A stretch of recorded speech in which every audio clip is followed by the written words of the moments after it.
Normally there would be a clip here, but this is on my iPad. I don't feel like exporting a clip from my phone to my iPad, so I decided to put a bunch of stickers. Hope that's okay. Intro.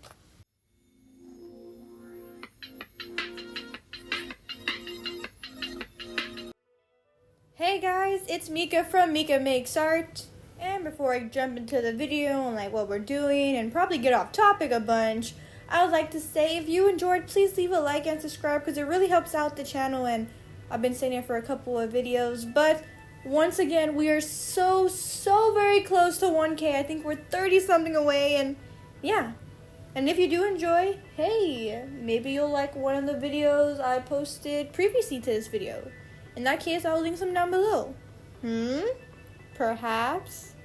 But anyway, even though you have probably, I think, seen the title of this video, this will be my art contest entry for Clara Estelle's art contest, hashtag Clara DTIYS.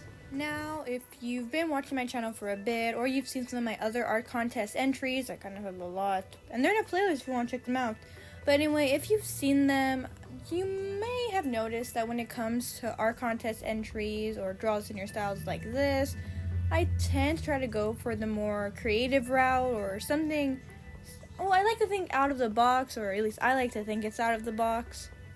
Now, for this contest in particular, there was something in Clara Estelle's, I guess, video where she introduced this contest that really caught my attention. I was like, I can work with this. This could be perfect.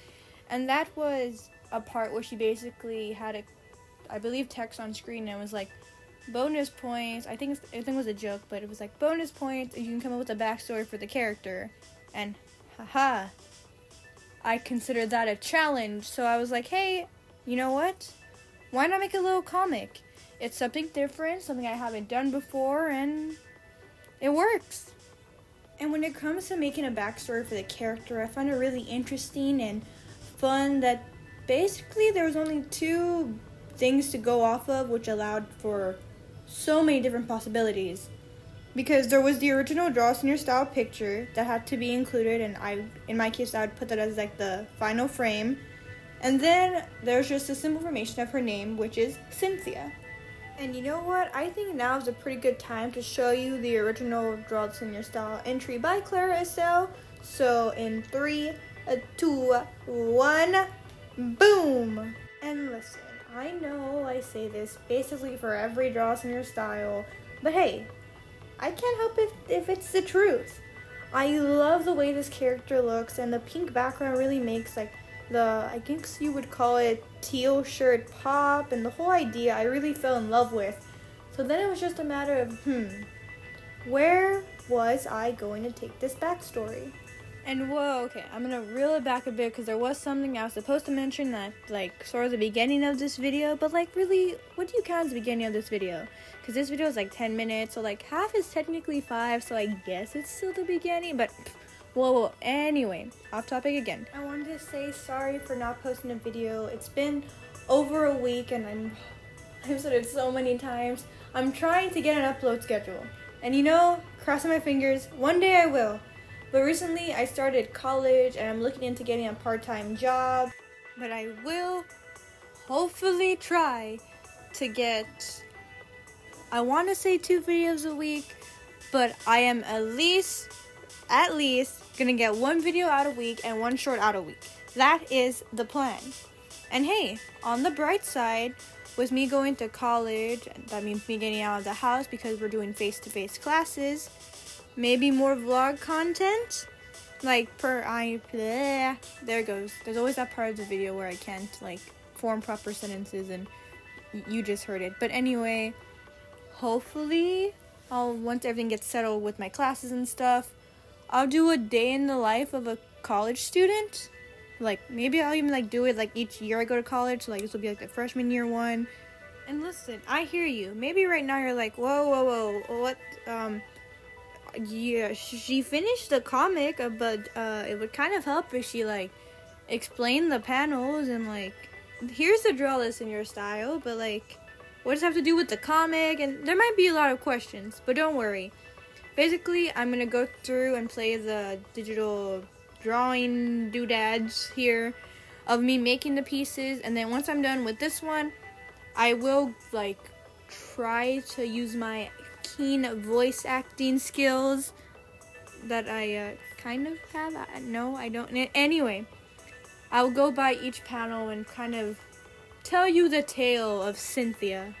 But until then, what direction did I decide to go for the backstory? Well, Clara Estelle said this in her video. The name Cynthia, I believe, means moon goddess, and it's also a type of butterfly. And as you can see, I clearly put the butterflies everywhere because I would consider it an essential part of the Draw This in Your style. Now, moon goddess, when I heard that, I immediately had like flashes of images and like different types of movies come to my mind, because when I think moon goddess, I think magic, and since it's like a moon goddess, obviously there was people and like temples and like they worship the moon goddess. And one Netflix movie in particular came to my mind, and just gonna give like a quick overview of the movie. And if you haven't seen it, definitely recommend it. If you have Netflix, go watch this movie. It's so good, the songs and everything. And you might be like, just get to the overview and the summary. I am. Here we go. It's about this girl who is still grieving over the tragic death of her mom, and they used to make moon cakes, and that comes in later. But she's still grieving, and she doesn't want things to change in her life, but it's life, so things are changing. Her dad started dating again to the point where she might get a new stepmom along with a new stepbrother, and she just wants to go back to a time where things didn't change and a time to where her mother was alive. And something her mom would always tell her is the story of the moon goddess. And at the beginning, her whole family is telling her basically grow up, that it's like just a story. And once again, you know, get used to changes because they happen. And you gotta move on and carry on with life, because that's what her mom would have wanted. But she was like, I'm gonna prove that my mom was correct when she told these stories. So basically, she built a rocket ship to the moon to meet the mythical moon goddess, which, fun fact, is voiced by the same actor who voices Eliza Schuyler, and I guess plays Eliza Schuyler in Hamilton the musical. And I'll go back to the music, but they go to the moon. There's so many mythical things that happen, and I'll let you watch the rest of the movie to find out, which you should. Like 20 million out of 10. Go watch Over the Moon on Netflix. But the music in the show or the movie is so good, and my favorite would have to be this song called Ultra Luminary. It's such a bop. And in a couple of seconds I will go into the comic and like the story, but really quick, you know the drill. To get another entry into the holiday giveaway I'm having, you gotta comment down below the word of the video, and the word of the video for this one is a butterfly. So without further ado, let's get into the comic. Darkness. No matter how you look at it, it's always going to be there. Darkness, death, pain, endless suffering. But, you know, I guess there's always two sides to every coin. And when there's darkness, there's also light, joy, and happiness. However, sometimes it's hard to find that. Luckily, the story has found its hero here. And all I will take is some cute, small, flying insects to deliver that said hero to her destiny, whether she knows it or not. To follow and walk in a path that was always meant for her. Magic around her in the form of swirls and stars, and these butterflies lead our hero to a temple. And well, as most stories goes, curiosity gets the best of her, and she decides to walk in. Now, what awaits her in this fate? Now, all this talk of fate and destiny, it seems like your pretty standard superhero origin, and yeah, especially when the bad magical butterflies call your name, Cynthia. You kind of have to answer, and that's exactly what Cynthia did. No superhero costume needed, just herself. She's the hero this world needs. And if you're in need of some entertainment, please remember to leave a like and subscribe. Look forward to more videos from me. And until next time, see you soon.